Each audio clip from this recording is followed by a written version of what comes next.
The Korean War, spanning from 1950 to 1953, stands as a brutal and protracted conflict that profoundly impacted soldiers on both sides. In an effort to alleviate the war's burdens, many turned to a mix of legal and illicit drugs, creating a significant issue of drug abuse during the Korean War. According to a 1953 US Army study, 25% of soldiers reported using amphetamines, 10% reported using barbiturates, and 5% reported using opiates. These substances became coping mechanisms for combat-related stress, sleeplessness, and pain relief. The utilization of these drugs yielded both positive and negative consequences. On one hand, they contributed to enhancing the health and well-being of soldiers, reducing casualties and boosting morale. Conversely, some of these drugs carried addictive qualities that could lead to dependence, accompanied by adverse effects like anxiety, insomnia, and psychosis.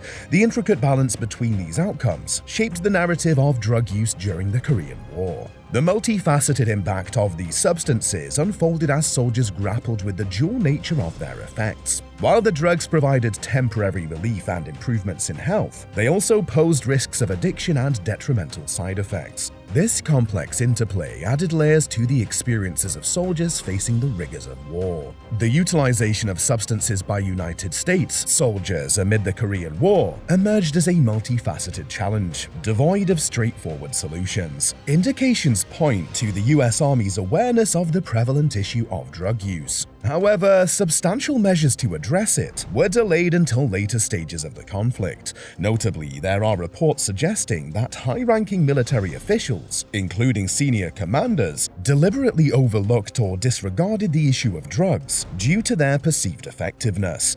Amphetamines gained significant popularity among soldiers during this period, earning monikers such as Go Pills or Bennies. Routinely administered to soldiers before embarking on patrols or missions, amphetamines played a crucial role in enhancing alertness and energy levels. Despite their acknowledged negative side effects, including anxiety, insomnia, and psychosis, amphetamines persisted in usage throughout the Korean War. They were viewed as a necessary but problematic solution, employed to assist soldiers in coping with the immense stress inherent in combat situations. Barbiturates found widespread use among soldiers, earning the nicknames goofers or downers.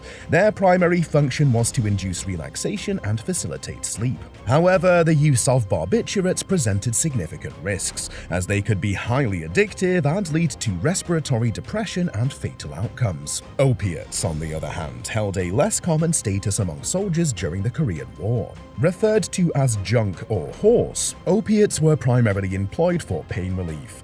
Despite their infrequent use, opiates carried a high risk of addiction, overdose, and death. The pharmacological landscape expanded with the introduction of antidepressants, exemplified by imipramine and amitriptyline in the 1950s. Initially developed to address depression, these medications also found application in treating anxiety and post-traumatic stress disorder (PTSD).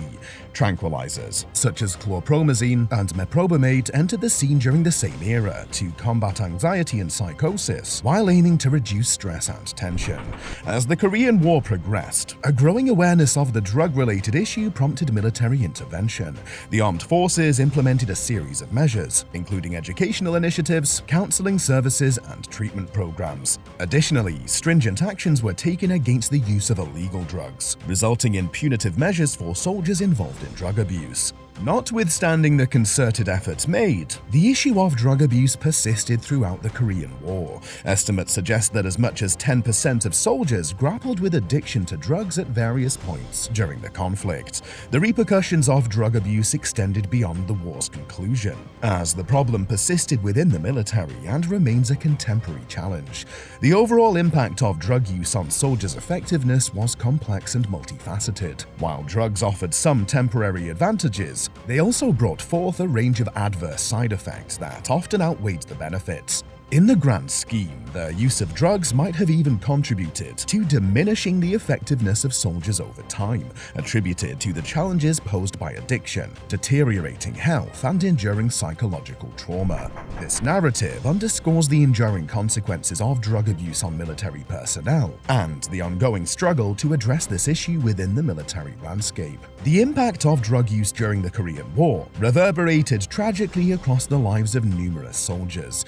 It is crucial to recognize that war, inherently traumatic for all involved, often propels soldiers towards substances as a coping mechanism for the profound stress, fear, and loss they endure. While drugs may offer momentary respite, their ultimate effects lean towards causing more harm than good. A study published in the Military Medicine Journal in 2003 shed light on the alarming rates of drug use among American soldiers during the Korean War, surpassing those of their Korean counterparts. The study revealed that 25% of American soldiers reported using amphetamines, 10% reported barbiturate use, and 5% reported using opiates. In stark contrast, only 1% of Korean soldiers used amphetamines, 0.5% used barbiturates, and 0.2% used opiates.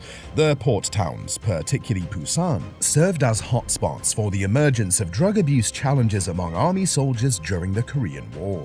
The severity of the issue intensified, notably among soldiers addicted to opiates, with the progression from heroin smoking to intravenous injections. A prevailing belief suggested a strategic orchestration by the Chinese and Koreans to weaken the combat effectiveness of American forces through the influx of drugs.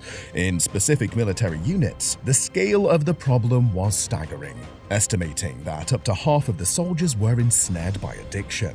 Addressing drug abuse cases and handling ineffective soldiers presented a dilemma for military authorities, torn between medical or administrative interventions. Evacuation risked rewarding misconduct, while incarceration posed the dire consequence of significantly reducing unit strength. Despite their job effectiveness, addicted soldiers were perceived as potential contaminants to their peers.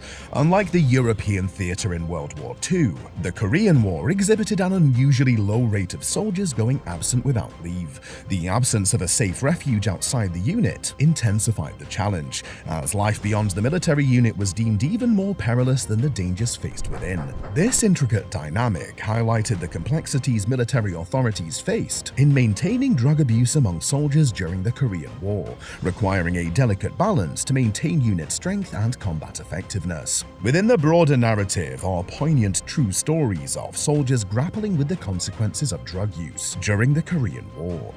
James Jimmy Hall, a 19-year-old soldier from Minnesota, resorted to amphetamines to cope with combat stress, leading to addiction and a troubling transformation in behavior. Similarly, Joey Brown, a 21-year-old soldier from New York, became addicted to barbiturates during his service, resulting in withdrawal, lethargy, and a lifelong struggle with addiction until his death in 1985 at the age of 52.